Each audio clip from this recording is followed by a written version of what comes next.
Amigos, muy buenas tardes. Bienvenidos a su programa Salud TV. Estamos en el martes 23 de octubre. Y ayer les habíamos dicho, este día estaremos platicando sobre la colitis ulcerosa. ¿De qué se trata? ¿Será una colitis común y corriente o realmente es algo bien grave? Todo eso vamos a aprender con nuestros invitados. Veamos la cápsula y luego les cuento quiénes me acompañan hoy.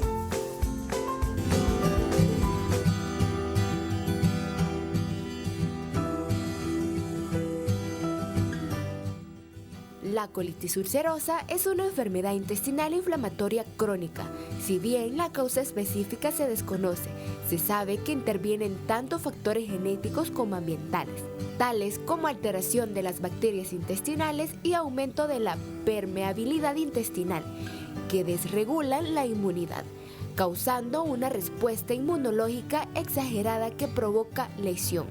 La enfermedad afecta de manera continua al colon, que es el intestino grueso, que incluye el recto y el ano, dañando el revestimiento interno del tejido. Cursa con un periodo de remisión y brote, por lo que un diagnóstico precoz y una buena adhesión al tratamiento son determinantes.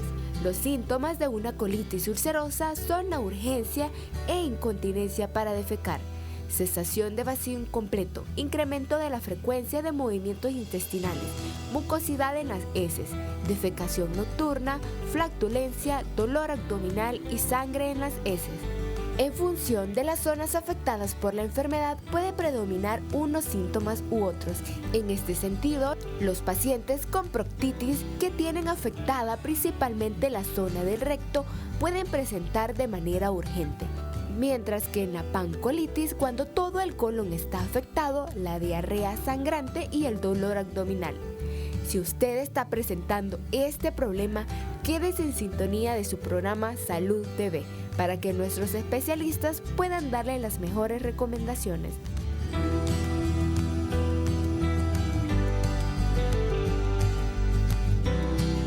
Bueno, ahí lo tiene. Vamos a estar hablando sobre todos los tipos de colitis, pero principalmente conoceremos más sobre esta, que es una patología afortunadamente no tan frecuente, que es la colitis ulcerosa. ¿Quiénes me acompañan este día?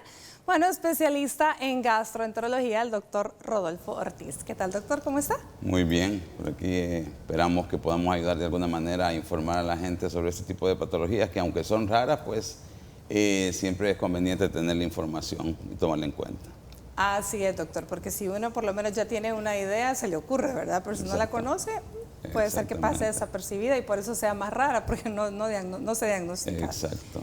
Muy bien. También nos acompaña este día para hablar desde el punto de vista de cómo las emociones pueden afectar la licenciada en psicología, Lizeth Paz. ¿Cómo está, licenciada? Muy bien, muchas gracias por la invitación. Un saludo a todos nuestros televidentes. De verdad que qué gusto volver a tenerla por acá. Bueno, y nos acompaña también especialista en coloproctología, ya todo el mundo también lo conoce, el doctor Francisco Quintanilla, como de cariño le decimos Chico. Un gustazo estar nuevamente contigo, Elisa, como dijo el doctor Ortiz, una patología poco frecuente, pero que la tenemos en nuestro país y que debe ser abordada como lo estás haciendo tú en este set, por diversos especialistas, para que el paciente pues tenga una mejor evolución. Y para también tener definitivamente el manejo integral que amerita, ¿verdad? Al igual que en la mayoría de patologías, que no todo depende únicamente de un médico o un especialista, sino más bien de un equipo que lo aborde de todas las formas posibles. Bueno, hablemos un poquito, porque la gente en general, el nombre colitis, por todo el mundo utilizado, sobreutilizado incluso, pero ya el apellido ulcerosa, como que ya no suena. Hablemos un poquito de qué se trata esa patología. Ok. La colitis ulcerosa es una enfermedad inflamatoria. Lo que sucede en el colon, que es el intestino grueso, como dijeron en la cápsula, se genera una inflamación en la capa interna del colon. Esa capa se llama mucosa. Entonces, esa inflamación puede estar afectando una parte del colon o todo el colon, y dependiendo de eso va a ser los síntomas que presenten los pacientes. Para hacerles un ejemplo sencillo, una inflamación del colon se parece a como cuando tenemos gingivitis, cuando tenemos inflamadas las encías, que usted se nota rojo las encías, Si usted se cepilla los dientes, puede descamar sangre, puede haber un sangrado. Pues lo mismo puede suceder en el colon. Hay una verdadera inflamación. Y lo que tú mencionabas, Elisa, es bien importante porque lo que la gente comúnmente llama, incluso nosotros los médicos también cometemos a veces ese error de decir colitis, es al llamado síndrome de intestino irritable, que no es otra cosa más que una disfunción, un mal funcionamiento del intestino porque hay presencia de gases que no pueden ser expulsados, cambios en la forma de ir al baño. En cambio, en la colitis ulcerosa hay un proceso inflamatorio importante y que va a conllevar a la formación de úlceras, de llagas dentro del intestino. Llagas dentro del intestino, definitivamente ese es el apellido ulcerosa que lleva. Sí. Ahora bien, esta inflamación, ¿por qué se da, doctor? Se ha escrito mucho sobre eso y se dice que es multifactorial. Hay factores genéticos, hay factores ambientales. De hecho, tú puedes traer la genética sin presentar la enfermedad. De hecho, tiene 2 picos de incidencia entre los 30 y los 50, 70 años.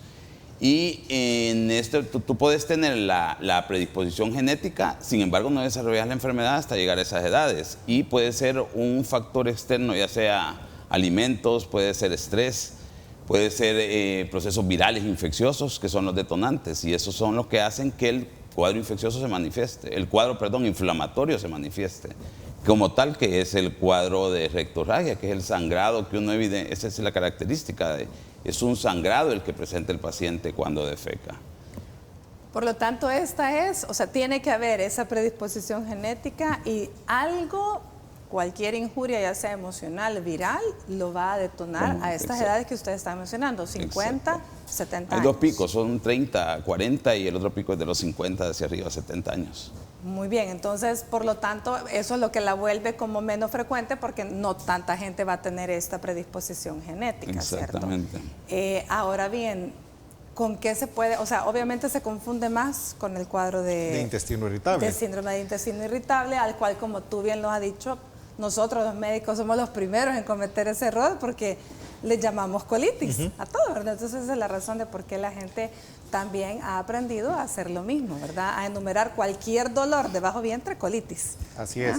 Como bien dijo el doctor Ortiz, el síntoma principal va a ser la hemorragia al ir a defecar, pero no es un signo patognomónico, es decir, que no solo la colitis ulcerativa va a dar este síntoma. Ahora, es importante hacerle notar a la población que sangrar no es normal.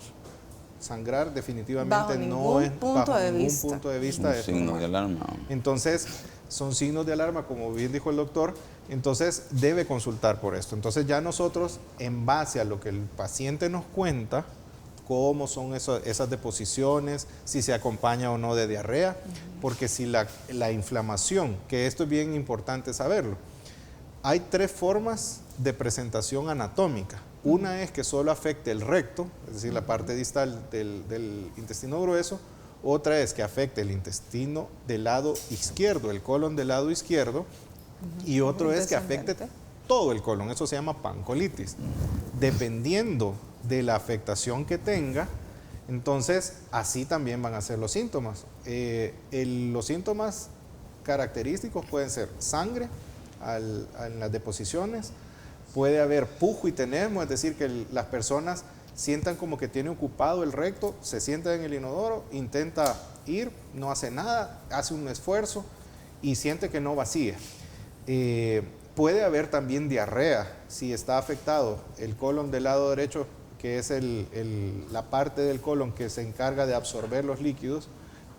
Al estar inflamado no puede cumplir con su función, entonces hay un proceso diarreico también, ¿verdad? Entonces, dolor abdominal rara vez se va a presentar en la colitis ulcerosa.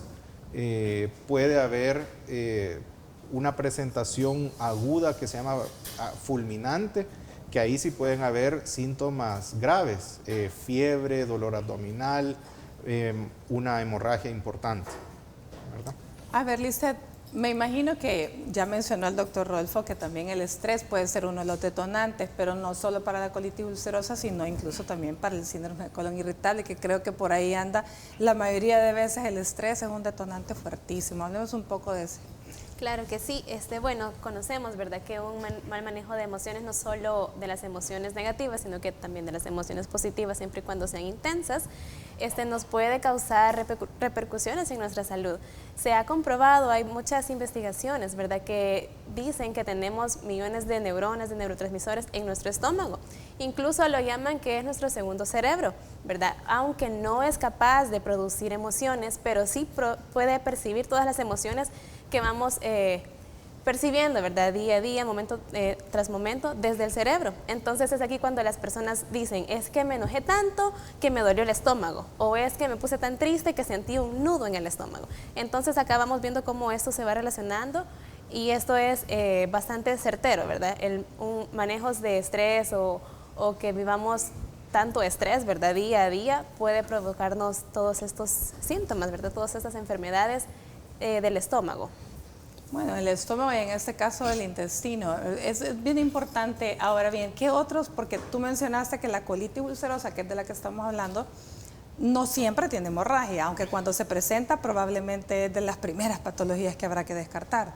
Sí, lo que pasa, el síntoma importante es la hemorragia, pero puede haber solamente sensación de pujo y tenesmo en el recto. A ver, ¿qué es pujo y tenesmo? Ok, pujo es cuando la persona intenta defecar y siente que no puede evacuar, ¿sí? Que está intentando, que está pujando, de ahí viene.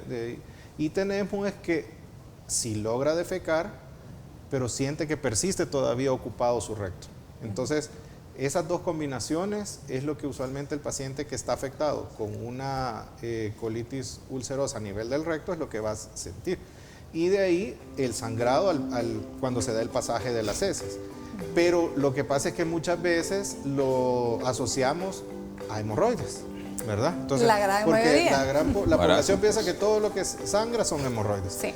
Y en los hombres, por ejemplo, el pujo y tenesmo también lo puede ocasionar la prostatitis. Entonces, ahí van a consultar también con el urólogo, ¿verdad? Entonces, lo importante es establecer el diagnóstico, porque así va a ser enfocado el tratamiento. Bueno, muy interesante, definitivamente creo que tiene que quedarnos claro que existen varios tipos de colitis, que esta no es realmente muy frecuente, afortunadamente, pero que sí existe y que bajo ningún punto de vista sangrar a través del recto es normal. Bueno, vamos a escuchar el avance de TN21 con Astrid Ábalos y ya volvemos.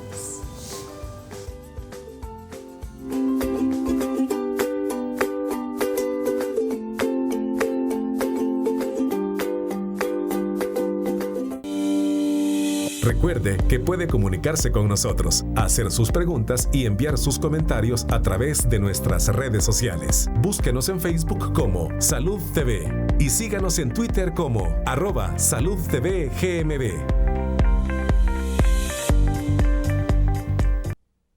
Estás viendo Salud TV.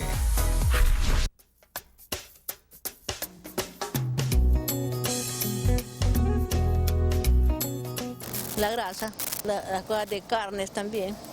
La grasa, los condimentos, eso afecta al colon.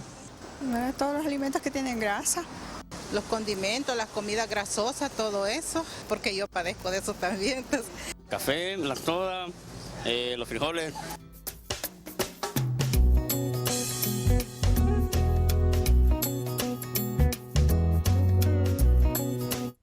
Muchísimas gracias a todas las personas que respondieron a nuestro sondeo. Definitivamente creo que es importante ver cómo la gente siempre asocia la alimentación y toda la colitis, ¿verdad? Pero en este caso, pues es importante ver que es algo completamente diferente, la colitis ulcerosa, y que ya dijimos que sangrar no es bajo ningún punto normal. El doctor me comentaba antes que muchas veces en los hospitales nacionales se ve una cantidad de pacientes que tienen meses de estar sangrando y consultan por parásitos, supuestamente. Sí, ¿sí? De hecho, o sea, los síntomas predominantes de la colitis ulcerosa, de hecho por eso es el nombre, o sea, porque hay una formación de úlceras longitudinales en lo que es el colon. Entonces, por tanto, pues cuando ya está activa la enfermedad, el síntoma principal va a estar acompañado de sangrados regularmente. En estos casos, como el paciente por lo general consulta en unidades de salud o médicos generales, el manejo que le dan inicialmente, pues que no es incorrecto, es naturalmente buscar parásitos o cuadros infecciosos. En el mejor de los casos lo buscan. Lo buscan. Si no es que de una sola vez le de dan rutina, bombazo. pues hay que hacer. Vamos a empezar por lo más frecuente, no por patologías raras. Sin embargo, si ya se investigó, pues no se encuentra una causa, cultivos negativos, no hay parásitos aparentemente, pues entonces lógicamente hay que pensar en algo más. Naturalmente ese es el problema que existe, pues porque naturalmente si no se conoce la enfermedad, no se diagnostica porque no se piensa. Entonces, lo lógico en estos casos es que el médico pues tenga o de investigar o de referir a otro nivel para continuar la investigación, más cuando no se encuentra una causa aparentemente del cuadro, ¿verdad? Porque el diagnóstico pues primero es la clínica, pero naturalmente nos necesitamos apoyar en estudios de endoscopías, colonoscopías, en estudios histopatológicos, para determinar el tipo de enfermedad inflamatoria que tenemos, porque dependiendo de eso también va a ser el tratamiento. Porque hay 3 tipos de enfermedades que están agrupadas en las enfermedades inflamatorias del colon, que son la colitis ulcerativa, la enfermedad de Crohn y las colitis inespecíficas. Entonces, en este caso, lo primero es tenerlo en mente y de ahí pues investigarlo naturalmente con una serie de estudios que hay que realizar. Entonces, es importante tenerlo en cuenta esta patología por parte del médico, porque aunque baja la frecuencia, pues se da. Y muchas veces el problema es el subdiagnóstico que existe. Lo que sucede, doctor, es que también a veces me pongo en el lugar, muchas veces en medicina siempre tratamos de pensar, uno dice, bueno, cuando tiene 4 patas y ladra, mejor pensar en un perro y no en una hiena, ¿verdad?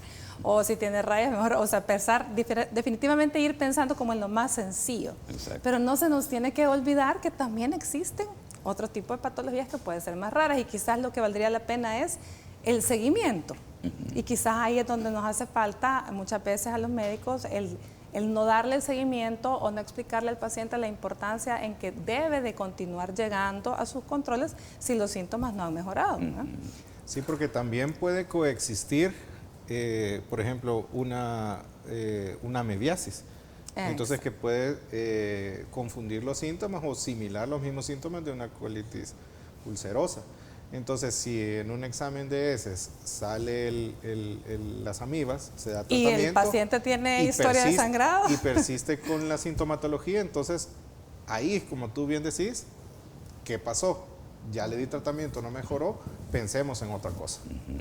Exacto, pero ahí es donde también el paciente debe estar bien informado. Entonces es una cuestión de responsabilidad tanto del médico que lo vio como del paciente de darle seguimiento, o sea, no quedarse con que ay, ya me dieron tratamiento y no se me quitó, porque entonces definitivamente no salimos de nada. ¿Cuál sería realmente el abordaje? Bueno, antes de entrar en el abordaje, hablemos un poco, además de la predisposición genética, ¿existirá algún otro factor de riesgo, doctor, para esta enfermedad? ¿O únicamente es la predisposición genética y sus detonantes? Es multifactorial, o sea, son una serie de factores que van a confluir para que se desarrolle la enfermedad, porque como tú puedes tener la enfermedad latente y no manifestarla, o sea, tiene que haber un detonante que la agudice o que la manifieste la enfermedad. Yo en lo personal, pues, aparte de la genética que es disparada por una serie de factores bacterianos, virales, alimenticios, estrés, no conozco otra causa y de hecho pues la única forma de poder determinar eso es hacer estudios de genética para poder determinar si de veras traemos esa predisposición genética. Sin embargo, el costo de estos estudios son caros, entonces naturalmente hay que orientarlos en los pacientes que tienen factores de riesgo como son los genéticos, la familia. De hecho, se dice que un familiar de una persona que tenga CUSI tiene 10 posibilidades, el riesgo de tener la enfermedad es 10 veces más de la población normal. Entonces, naturalmente, los antecedentes es importante conocerlos cuando interrogamos a un paciente en un caso de sangrado, porque eso nos puede dar información para sospechar de la enfermedad. Muy bien, bueno, ¿cuál sería entonces el abordaje ideal en un paciente con una colitis, llamémoslo así, o que ha sido diagnosticado por colitis? ¿Cuál sería como que el orden de exámenes, de evaluaciones que hacer a partir de un diagnóstico de estos, de un paciente que persiste y persiste con la sintomatología y siempre lo atribuye, bueno, es una colitis nerviosa, no consulta ni con el psicólogo para ver de qué forma maneja mejor sus emociones y tampoco va al médico, sino que solo se queda tomándose la misma pastillita para el colon que ya le habían dado en una ocasión. Bueno, lo ideal va a ser dependiendo cómo se presente la enfermedad, pero si ya en el caso que se vuelve una enfermedad crónica, y ya se hicieron estudios básicos como examen general de heces, coprocultivos, hemogramas, exámenes de sangre en general, entonces tenemos la obligación de revisar el colon por dentro, ¿verdad? Y aquí sí, el único estudio que nos va a aportar un diagnóstico bastante acertado va a ser la colonoscopía. Existen otros métodos para evaluar el colon. Por ejemplo, está el colon por enema de doble contraste, lo que comúnmente se conoce como enema varitado, pero este no nos va a aportar mucho. Lo único que vamos a poder ver en una radiografía de colon por enema es un colon tubular, es decir, que no tenga las obstrucciones que normalmente vemos en una radiografía de este tipo. En cambio, la colonoscopía sí va a ser bastante específica porque nosotros vamos a poder ver las lesiones, las úlceras directamente, vamos a poder ver el grado de actividad de la inflamación. Y dentro de esto hay clasificaciones endoscópicas para medir la actividad, el grado de inflamación, porque dependiendo de eso también va a ser el tratamiento que se le dé. Entonces, la colonoscopía es definitivamente el estudio que no debe faltar en un paciente con estas sintomatologías. Con cualquier paciente que presente, ya no dijéramos hemorragia, sino que con cualquier paciente que esté presentando cuadros a repetición de dolor intestinal manejados o diagnosticados o llamados como colitis, es obligatorio. Bueno, de hecho, en el síndrome de intestino irritable, que es lo que más comúnmente vemos, está indicado que después de 2 meses de tratamiento, si el paciente no mejoró cumpliendo dieta, cumpliendo su tratamiento médico, debe examinarse por medio de algún tipo de estudio de colon, ¿verdad? Porque de hecho hay muchos síntomas que no son específicos para la colitis ulcerativa que pueden ser compartidos con otras enfermedades. Bueno, pero entonces vamos a estar viendo que ya en una colonoscopía tenés la oportunidad de tomar una biopsia y ahí sacás el diagnóstico. Sí. Ahí está el gold estándar, ¿sí? Sí. Bueno, muy bien. Recordemos que el mes de octubre conmemoramos la lucha contra el cáncer de mama y gracias al Hospital Centro Ginecológico, la doctora Dalia Alas nos habla sobre la importancia que tiene el diagnóstico temprano, que realmente sería lo que podemos llamar como prevención, diagnosticar tempranamente un cáncer para poderlo tratar. Veamos. En el mes de octubre, súmate al Rosa con Hospital y Laboratorios Centro Ginecológico. Aprovecha nuestros descuentos y precios especiales por el mes de la lucha contra el cáncer de mama. Hospital Centro Ginecológico. Somos parte de tu vida. Hola amigos, soy la doctora Dalia Alas del Centro Ginecológico y en el mes de octubre nos unimos a la lucha contra el cáncer de mama. En la actualidad se ha demostrado que lo único que nos puede prevenir el cáncer de mama es el diagnóstico oportuno, lo cual nos permite realizar un tratamiento adecuado en etapas tempranas de la enfermedad. Les invito a que vengan a tomarse su mamografía digital pura en Hospital Centro Ginecológico en área de imagenología. Pueden llamarnos a los teléfonos 2247-1122, 2247-1142 al área de imagenología. Nos pueden encontrar en las redes sociales como Hospital Centro Ginecológico.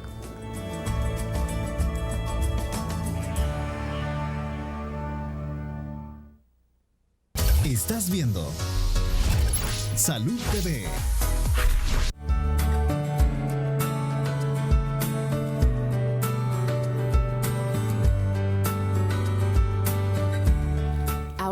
En Fuxtay hablaremos sobre los cuidados de la alimentación que debes seguir si tienes colitis ulcerosa. Estos pacientes suelen perder peso al tener menos apetito y por el aumento del catabolismo durante los brotes o infecciones. Es muy importante asegurar un aporte correcto de proteínas y calorías para evitar la malnutrición, sobre todo en niños y adolescentes para que no se produzca un retraso en el crecimiento. La intervención nutricional se basa en una valoración del estado para determinar si existe malnutrición. Además, se debe intentar reducir la inflamación para acelerar la remisión del brote en caso de estar en una etapa asintomática. La dieta debes fragmentarla entre 5 a 6 comidas ligeras de poco volumen para facilitar su digestión. Los alimentos mejores tolerados suelen ser pescado blanco, pollo, jamón asado, pavo, jamón cocido, arroz blanco, pasta sin gluten, papa cocida y pan sin gluten. El huevo depende de la tolerancia individual. Es conveniente que bebas al menos 2 litros de agua para hidratar la mucosa y compensar la pérdida por fiebre, sudor y el hipercatabolismo. También sirven infusiones, caldos y sopas. No consumas café, picantes, alcohol, caramelo, chicles, bebidas light o cero, ni alimentos ricos en fibra insoluble como frutas con piel, vegetales crudos o cereales integrales. Mejor la fibra insoluble como manzana o pera asada, papa y zanahoria cocida. Tampoco consumas durante el brote de colitis ulcerosa gluten ni lactosa, pues sus proteínas son de más difícil digestión.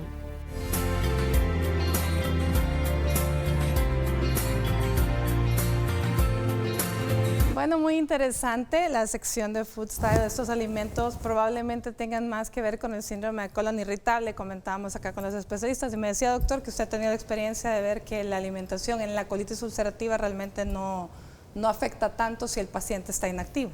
Es que una característica que tiene la colitis ulcerativa es que tiene actividad y recaídas. O sea, la enfermedad, el objetivo del tratamiento farmacológico que se le indica a un paciente con colitis ulcerativa es para inactivar la enfermedad. Una vez que el paciente está inactivo, por lo general el paciente que se dice que está en remisión la enfermedad, en ese momento pues el paciente va a llevar su vida normal sin mayores limitaciones de las que va a llevar una persona normal. El problema, a mi criterio, pues es en el momento que se activa, que ahí sí hay que tener mucho cuidado con la dieta porque puede empeorar la sintomatología. Entonces, son lo que volvemos al colon irritable, que es de hecho yo las dietas que recomiendo son similares. Naturalmente cada paciente, pues soy de la opinión que cada paciente yo le doy una orientación para que el paciente tome la decisión, porque no todos nos caen lo mismo ciertos alimentos. Entonces, es importante tener en cuenta eso, que la enfermedad tiene su parte activa y su parte en remisión. En remisión, pues, su vida va a ser normal. Muy bien. Hablemos, por cierto, ya del manejo en sí de esta patología, doctor. O sea, tiene una parte médica, me imagino que igual que todo, puede llegar incluso hasta una parte quirúrgica, ¿sí? Así es. A ver, hablemos un poquito de la parte médica. La parte, lo que decís, recapitulando, pues lo importante de todo paciente ante la sospecha de un sangrado, creía yo, pues que es investigarlo. Los pilares del diagnóstico son la clínica, la parte de endoscopía por las imágenes endoscópicas y la parte histológica. Sin embargo, muchas veces, aunque tengamos esos 3 elementos, podemos tener duda del diagnóstico. Existen marcadores y anticuerpos que nos pueden ayudar a orientar un poco el diagnóstico. Ya una vez instaurado el diagnóstico, pues procedemos al tratamiento, que por lo general se ocupan medicamentos que se llaman aminosalicilatos, que son derivados de la aspirina y que tienen muy buen efecto antiinflamatorio. Y esto va a depender de la localización, lo que hablaba el doctor Quintanilla, porque la extensión de la enfermedad va a ser una de las pautas que nos va a dar la orientación a qué tipo de medicamentos, si ocupamos supositorios, ocupamos espumas, o ocupamos medicamentos sistémicos. Si el paciente, hay ciertos criterios, pues que el paciente ya se nos sale de la mano. Yo he tenido casos de pacientes que después de 2 meses de estarle dando tratamiento, pues uno va aumentando la dosis y va adicionando nuevos medicamentos. Llega un momento en que no se controla la enfermedad, entonces es el momento que ya cumple los criterios quirúrgicos. Entonces, en lo personal, pues, yo llego a ese punto que ya llega un momento en que le hablo al coloproctólogo para ver qué es lo que recomienda el caso, porque probablemente las indicaciones de cirugía son las que yo tengo, el doctor creo que nos va a hablar mejor de esa parte, es cuando son pacientes refractarios, que no responden al tratamiento médico o cuando son pacientes que tienen un cuadro fulminante, que el doctor lo mencionaba. Entonces ya ese caso pues ya es la cirugía lo que nos va a dar es el tratamiento definitivo a seguir con la enfermedad. El porcentaje que llega a cirugía no sabría decirle, porque si no tengo, por la misma poca frecuencia de la enfermedad, pues no tengo datos ahorita, pero sí tal vez el doctor nos puede hablar un poco más del aspecto quirúrgico, pues el porcentaje de los pacientes que le llegan a sus manos para corregir el problema. Bueno, pero antes quizás de darte la palabra, me gustaría hablar con Lisette un poco sobre la recomendación del manejo de las emociones, porque definitivamente es un factor importante para cualquiera de las patologías que hemos mencionado, llámese síndrome de colon irritable o incluso la colitis ulcerativa. Sí, así es. Bueno, he estado revisando ciertos blogs de medicina y aunque esta no es una enfermedad tan común, como ya lo mencionaban al inicio, se dice, ¿verdad? Se ha investigado y se sabe que 2 de cada 3 pacientes tienen problemas psicológicos, y vamos a entender problemas psicológicos no únicamente como los trastornos, sino que también un mal manejo de estrés, relaciones interpersonales dañinas, ¿verdad? Ansiedades no en un grado de trastorno, sino que niveles también diarios, ¿verdad? Los que vivimos de ansiedad. Todo eso vamos a entenderlo como problemas psicológicos, entonces es muy adecuado, por ejemplo, técnicas de relajación en casos de que tenga emociones tan intensas como el estrés, como el enojo, que no pueda manejar, no sé cómo controlarme. Bueno, podemos usar técnicas de relajación que básicamente consisten, ¿verdad? Generalmente en tomar conciencia de nuestra respiración, porque muchas veces respiramos rápido, lento y no sabemos cómo está nuestra respiración en cada momento. Entonces, lo primero es tomar conciencia de la respiración, y algunas técnicas de relajación también se acompañan de un poco de imaginoterapia, ¿verdad?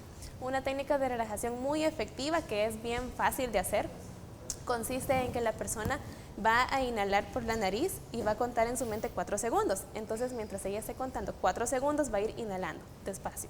Al llegar a los 4, va a retener ese aire por otros 4 segundos y luego cuenta nuevamente otros 4 segundos para sacar el aire despacito por la nariz. Se empiezan con 4 segundos y después se sube a 5, 6, 7 y la meta es llegar a 8, ¿verdad? No es fácil porque necesitamos que la respiración sea despacio, que la persona respire despacio y tranquila. Es por eso que muchas personas al hacerlo se pueden sentir mareadas o que no puedo, me siento cansada de respirar. Es normal, pero es por la poca conciencia de la respiración que tenemos. Entonces eso es adecuado. Ya en últimas instancias, ¿verdad? Si no podemos controlar las emociones por nosotros mismos, es bueno acudir a un profesional de la salud mental. Muy bien. Bueno, vámonos a una pausa y al regresar vamos a ratificar o a desmentir algunos mitos en relación a esta enfermedad, y le damos chance después al doctor Quintanilla que nos hable cortito sobre cuál sería el tratamiento quirúrgico. Ya volvemos.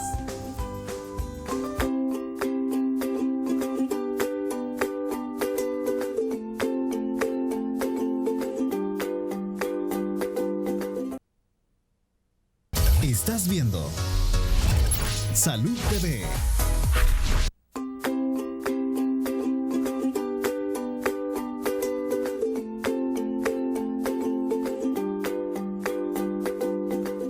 Muy bien, buen provecho si usted está almorzando. Ya estamos en nuestra sección mitos y verdades, así que vamos a poner nosotros la creencia popular en relación a esta enfermedad y dejaremos que nuestros especialistas e invitados la ratifiquen o la desmientan. Veamos el primero de ellos. El primero de ellos nos dice: la colitis ulcerosa es el mismo síndrome de intestino irritable. Esto también va para usted que está en casa, porque como que fuera su examen, a ver si me puso atención. Vamos a ver. La respuesta es no. En la colitis ulcerosa hay una verdadera inflamación, hay un proceso inflamatorio, cosa que en el intestino irritable no lo es de esa forma. En el intestino irritable hay un mal funcionamiento del colon, teniéndolo anatómicamente sano. Muy bien, entonces si usted en casita contestó no, no es cierto, ya lo dijeron, muy bien, usted también la tuvo buena. Sí. Vamos a ver el siguiente de ellos. Siguiente mito nos dice: quien padece de colitis ulcerosa sufrirá de ansiedad. Lisette. Pues sí, es probable que sea así, porque por ejemplo, si al sentir los síntomas y cuando la persona no tiene un diagnóstico claro todavía puede pensar o darle ansiedad, bueno, ¿y qué será esto? ¿Será grave? ¿Qué me va a pasar? Al tener ya el diagnóstico y que la persona esté en remisión, bueno, y me van a volver los síntomas, voy a volver a sangrar, ¿qué me va a pasar? Entonces toda esta generación de ideas, ¿verdad?, tan inciertas, puede provocarle ansiedad a las personas. Aparte del hecho de pensar, bueno, pero si no me curo con el manejo médico que me están dando, puedo llegar hasta tener un tratamiento en el que me quiten parte del colon. O sea, definitivamente sí, ¿verdad? Bueno, esto es real. Veamos la siguiente. La siguiente nos dice, también ya se dijo, así que hágase el examen usted solito, dice, ningún alimento causa colitis ulcerosa. Doctor No, Rolfo. alimentos no. La colitis ulcerosa es una enfermedad con una predisposición genética que se puede desencadenar en el transcurso de vida por una serie de factores que no son alimentos. Los alimentos lo que hacen es empeoran los síntomas. Muy bien, empeorar los síntomas, sí. A diferencia del síndrome de colon irritable, que probablemente, bueno, tampoco es que lo cause, pero también sí empeora los síntomas, ¿verdad? Así es. Muy bien, veamos el que sigue.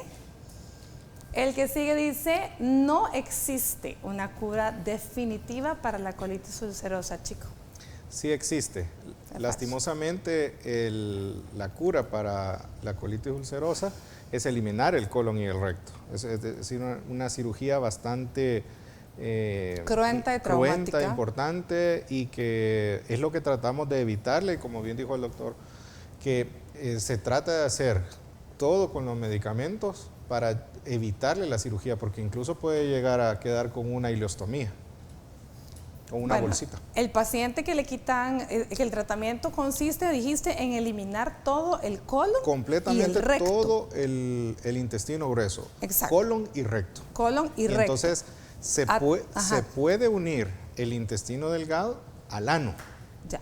Pero eso conlleva muchas complicaciones, diarrea. Entonces, y como es una cirugía en etapas, hay una etapa en la cual el paciente tiene una ostomía temporal, una ileostomía, es decir, lo que la gente llama por la bolsita, por donde salen las heces. Entonces, eso es lo que tratamos de evitar. Pero, porque puede quedar pero permanentemente. Al final, eliminando el colon y el recto, se elimina la enfermedad. Muy bien. Bueno, veamos el siguiente. El siguiente nos dice... La colitis ulcerosa puede ser causada en situaciones de estrés, Lisette. Como causa única no, pero sí puede ser un factor para que pueda dar esta enfermedad. O sea, definitivamente, como ya mencionaron antes, es uno de los detonantes, ¿verdad?, que pueden activar esta enfermedad cuya predisposición genética ya está presente en ciertos pacientes. Bueno, la siguiente, que también es el último, nos dice, quienes sufren de este síndrome podrían desarrollar un cáncer gástrico, doctor Ortiz. Sí, eso es cierto. O sea, de hecho, el paciente con colitis ulcerosa, el riesgo de cáncer es mucho mayor que la población normal y eso está asociado a la actividad de la enfermedad. De hecho, estoy leyendo estadísticas que mencionan que un porcentaje, hasta creo que es un 15 o 20% después de una enfermedad de 20 a 30 años, puede desarrollar el riesgo de cáncer. Entonces, de hecho, ese es el objeto de la vigilancia. En pacientes con colitis ulcerativa hay que hacer vigilancia para toma de biopsia y prevención de cáncer. Muy bien, bueno, entonces esta es cierta. Afortunadamente dijimos una patología poco frecuente, pero existe. Bueno, esta fue la sección de mitos y verdades. Vamos a una pausa y volvemos con el último programa de hoy.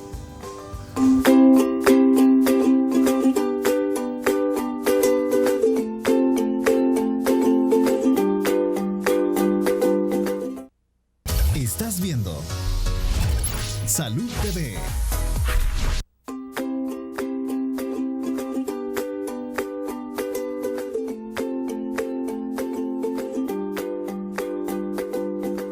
Bueno, gracias por continuar con nosotros. Estamos hablando toda la última hora de colitis ulcerativa y hemos hablado también de los diagnósticos diferenciales. El más común de todos es el síndrome de colon irritable. Tenemos una pregunta a través de Facebook que nos gustaría poder ayudar a nuestra televidente. Ana Margarita Campos Vargas nos dice, fíjese que yo tengo un dolor de colon intenso. Cuando me levanto por la mañana tengo que tomarme el estómago para levantarme. Me han diagnosticado colon irritable y enfermedad celíaca, pero lo que más me preocupa es que cuando el colon me queda vacío, me da más dolor. He notado que debo tener el estómago lleno para que no me duela. Por favor, comente, porque así como estoy, creo que de esto voy a morir.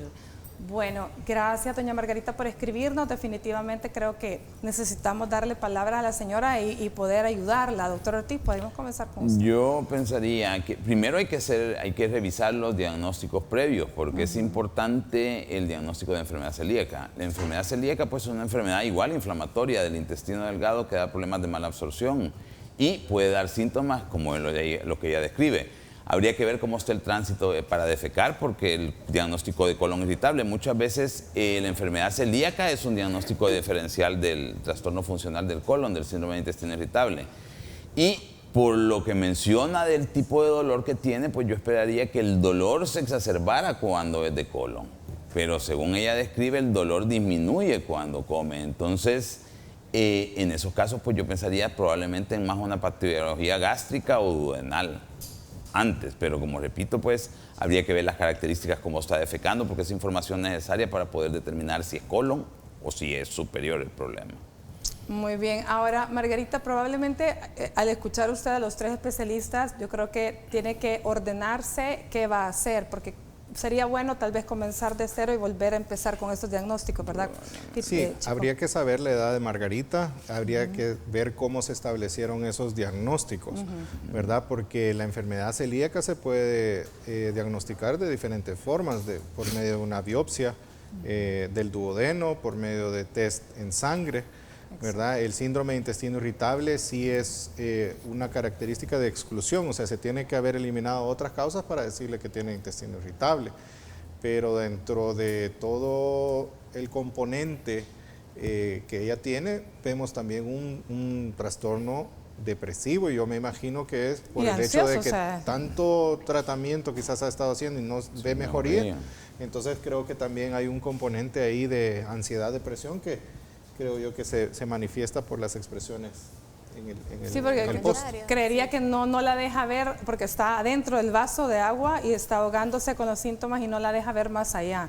Claro, eso suele pasar, ¿verdad? En pacientes con este tipo de diagnósticos, o que no tienen como un diagnóstico claro o no pueden minimizar la molestia de los síntomas, al estar como en esta lucha constante de querer sentirse bien, de querer tomar algo para que le quiten las molestias, pues también puede generar mucha ansiedad, mucha también depresión, como ya mencionaba el doctor, que son factores que pueden influir de gran manera a que esos síntomas no se quiten, ¿verdad? Y lo otro que sucede, y no sé si me corregirán, es que muchas veces el paciente, como está en un estado ansioso y depresivo porque se siente mal, escucha una opinión, otra opinión, no se queda dándole como que el seguimiento con un solo equipo, sino que escucha el consejo de todo el mundo y se toma cualquier cosa que todo el mundo le da, y creería yo que por ahí también, porque tanto enfermedad celíaca como síndrome de colon irritable, si ella sigue las indicaciones y si están bien hechos los diagnósticos, pensaría yo que podría estar bien, ¿no? Sí, de hecho, la enfermedad celíaca, pues el tratamiento es dieta. Exacto. Abstinencia de gluten y se acabó el problema. Y el síndrome de intestino irritable es una enfermedad crónica y recurrente, no es una crónica y permanente. Entonces ya, si lo que decía el doctor Quintanilla, si pasan 2 meses, usted ya le dio tratamiento y no mejora, pues hay que buscar otra causa. Pero como repito, pues habría que revisar los diagnósticos que tiene para orientar un poco más el tratamiento. No sabemos qué medicamentos le han dado, pues para ver si es el medicamento más adecuado para el caso tampoco. Bueno, Margarita, creo que nuestro mejor consejo es definitivamente revisar su caso, comenzar de cero, juntar todo lo que tiene, biopsias, exámenes, todo, hacer una buena historia clínica con un solo médico y volver a empezar para poderla ayudar. Y que usted trate de tranquilizar sus emociones y de tener paciencia para que le encuentren un diagnóstico y la puedan ayudar. Bueno, vamos a ver si el tiempo se nos termina. Lisette, sus recomendaciones finales, por favor.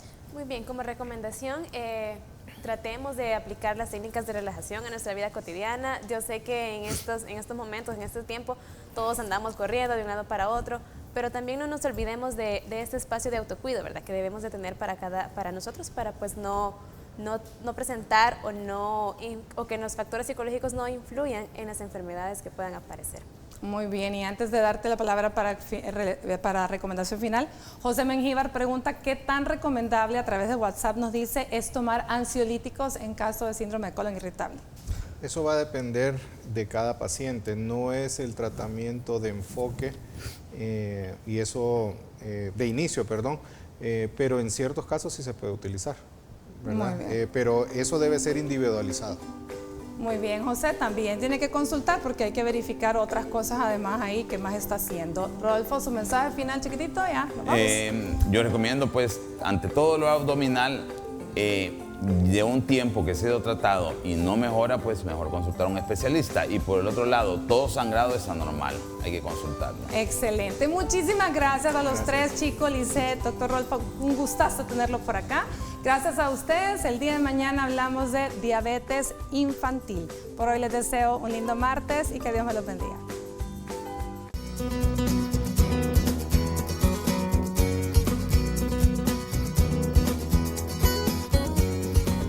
Para evitar el brote de la colitis ulcerosa, debes seguir los siguientes consejos. Controla el estrés. Los problemas intestinales pueden empeorar si no logras manejarlo en momentos problemáticos. Las técnicas de relajación, meditación o disciplina como el yoga puede ayudarte. Sigue una dieta completa y equilibrada. Es crucial para evitar la desnutrición y la carencia de nutrientes. En los periodos de remisión puedes comer de todo, evitando alimentos que en tu caso aumenten los síntomas. Si sufres un brote con diarrea, elimina la fibra.